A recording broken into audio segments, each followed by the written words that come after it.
fait, on est 3 associés, c'est une ferme familiale. C'est de l'élevage, c'est de l'élevage de Gascogne. Donc on a 60 mères avec Patricia, ma compagne.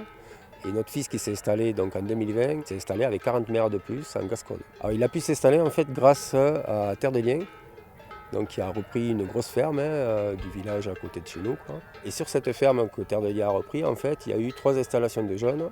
On produit aussi des légumes et des céréales, et des légumineuses. On produit des carottes, des pommes de terre, des oignons et un peu de poireaux. Alors la race Gascogne, en fait, c'est une race locale. Et on l'a choisie parce qu'elle est très adaptée aux montagnes, quoi, hein. Donc elle valorise les crêtes, elle valorise bien la montagne, quoi. La majorité du troupeau, elle est 100% à l'herbe, c'est-à-dire herbe fraîche, pâturage, plus foin l'hiver. Parce que l'hiver, on les garde 4 à 5 mois dedans, quoi, hein. Il y a de la neige dehors, donc on ne peut pas les sortir. Et la partie qu'on engraisse, c'est une quinzaine de bêtes par an, quoi. On cultive quelques métailles, et pour finir les vaches, c'est comme ça qu'on dit, on utilise un peu de farine en complément, quoi, en complément du foin. Au niveau de la fauche, on est surtout en prairie naturelle, hein. Et après, on a un petit peu de prairies temporaires, et c'est ces prairies temporaires qui nous permettent aussi à cultiver les légumes, hein, ou les céréales, quoi. Et c'est à peu près 20 hectares sur une surface de 170 hectares à peu près. Le chargement est assez bas puisqu'on est à 0,46 UGB. C'est un modèle extensif, de pâturage extensif avec beaucoup de surface en parcours, non mécanisable, quoi. C'est une rotation sur une dizaine d'années. On part d'une vieille prairie qui n'est plus efficace, quoi. Et derrière, on va faire un blé. Derrière le blé, on fait la pomme de terre. Derrière la pomme de terre, on fait la carotte. Derrière la carotte, on repart avec un métail, généralement, ou un orge, ça dépend. Et derrière ce métail, on fera une lentille. Voilà. Et derrière la lentille, on repart sur 4 ans avec une prairie.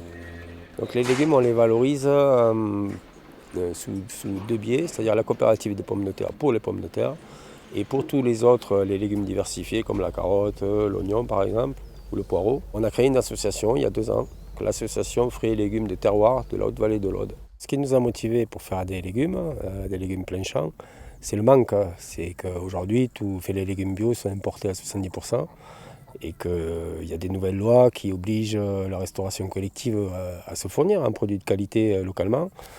Et en fait, il n'y a pas d'offre, quoi. Et on a lancé cette dynamique donc, l'année dernière. Économiquement, bien sûr, c'est très très intéressant. C'est même le problème, c'est qu'aujourd'hui, on gagne plus d'argent à faire des légumes dans ce système qu'à vendre notre viande, quoi. Les cours de la viande sont tellement bas que ça devient fou, quoi.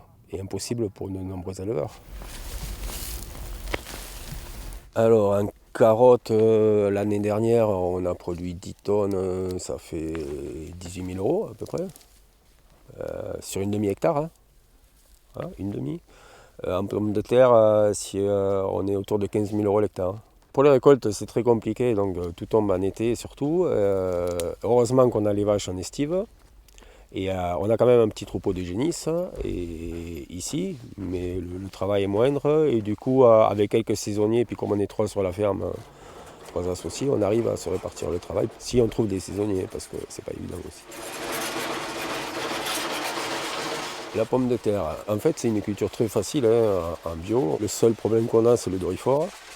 Et le doryphore, on a un produit aujourd'hui qui est homologué en bio, qui fonctionne bien. Donc en fait, voilà, on n'a pas de souci particulier, c'est même ici sans irrigation. Le produit, c'est musdo, en fait, c'est une bactérie du sol.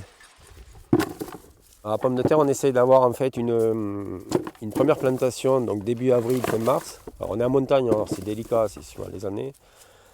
Ça marche plus ou moins bien, quoi, hein, mais on fait une variété précoce là, et après au mois de mai on va planter une variété classique un peu plus tardive. Alors rendement, en moyenne on est autour de entre 20 et 30 tonnes hectare, hein, si on prend les dernières années. L'année dernière c'était moins parce qu'on a eu une sécheresse pire que d'habitude, mais enfin on était quand même entre 10 et 15 tonnes hectare, hein. Et cette année on va peut-être battre le record de production puisqu'on est plutôt autour de 30-40 tonnes hectare, hein. Pour contrôler les adventices, c'est très délicat sur les petites graines comme le semis de carotte. Et on travaille beaucoup sur les faux semis. C'est pour ça que la rotation est importante. Avant la culture de carotte, il y a la culture de pommes de terre. Si la culture de pommes de terre était propre, la culture de carotte sera propre. Donc voilà, on réfléchit quand même sur les années d'avant. voilà, qu'il n'y ait pas beaucoup de mauvaises graines en stock dans la terre, quoi. Alors, la fertilisation organique, bien sûr, on se sert de notre fumier. On composte à peu près entre 6 et 9 mois. C'est-à-dire qu'on le met en tas et on fait différents tas sur la ferme et on le remet tous les mois. Sur la rotation de 10 ans, en fait, on met l'apport avant la pomme de terre. Et surtout pas avant les carottes parce que c'est là qu'on va amener des mauvaises herbes. Alors, les prairies temporaires, on renouvelle. On a deux systèmes. Un classique qui est le semis début d'automne, sauf qu'on a des soucis climatiques et s'il ne pleut pas, ben, c'est raté. Ou alors, depuis plusieurs années, on a développé le semis sous couvert de blé ou de métail au printemps, au mois de mars. Et là, ça fonctionne très bien. Le changement climatique, on le perçoit déjà, hein. Ça fait 2 années là, qu'on a un été très sec. Et ici, en montagne, à cette altitude, c'est pas normal, quoi. Au mois d'août, il pleut. Normalement, il pleuvait régulièrement et ça, c'est fini. Et donc, il faut continuer dans ce sens. Il faut continuer à diversifier. Il faut continuer à travailler voilà, entre l'élevage et les cultures végétales, à créer ce lien. On est quelques-uns, on parle d'agriculture du pastoralisme, en fait. Voilà, c'est grâce au pastoralisme, grâce à l'élevage, en fait, on peut produire sainement, quoi. Des produits de qualité et qui ont du sens. Aussi avec des variétés qui ont du sens. On n'utilise que des variétés population que l'on peut ressemer d'année en année. Et voilà, et on pense quand même, on espère penser au bien-être des gens qui consomment, quoi. On essaie voilà, à travers nos produits, de faire plaisir. Et surtout, voilà, on pense à une meilleure santé pour tout le monde, quoi.